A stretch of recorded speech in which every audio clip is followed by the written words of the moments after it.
duda la noticia más impactante de este viernes. En varios procedimientos detuvieron a personas vinculadas a la Dirección Nacional de Aeronáutica Civil, que de acuerdo a la información que maneja el Ministerio Público, se encargaban supuestamente de blanquear los vuelos de avionetas utilizadas por el narcotráfico.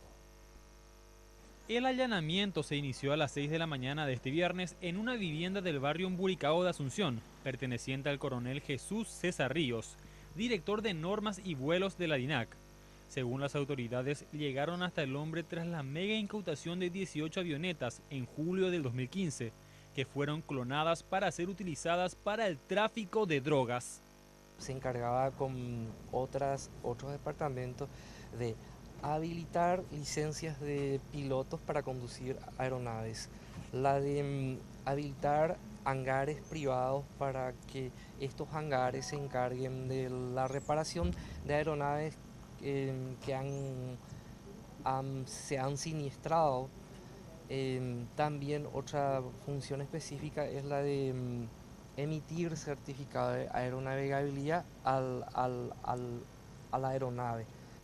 2 allanamientos fueron realizados en Asunción y 2 en la ciudad de Luque, donde también fueron detenidas otras personas: Rubén León Telles, el ingeniero José Darío Gauto Ginés y un hombre que se encuentra en el exterior, pero que ya está volviendo al país, de nombre Alfonso Ramírez. Tienen a priori una responsabilidad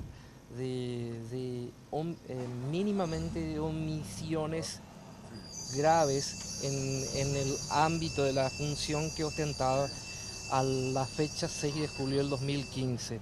Esa es básicamente el motivo del allanamiento. El primer allanamiento referente a este caso se realizó en julio del 2015 bajo el nombre Operativo Cielo Abierto, donde fueron incautadas 18 avionetas clonadas y donde se detectaron rastros de cocaína en al menos 14 de ellas. 4 personas fueron detenidas en aquella ocasión.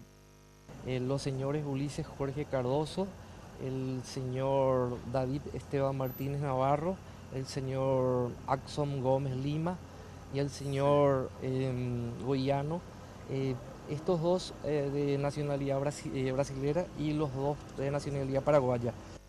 Desde las 11 de la mañana los detenidos por este caso declararán ante la Fiscalía Antidrogas. Varios teléfonos celulares también fueron incautados durante el operativo, que serán utilizados para realizar el cruce de llamadas.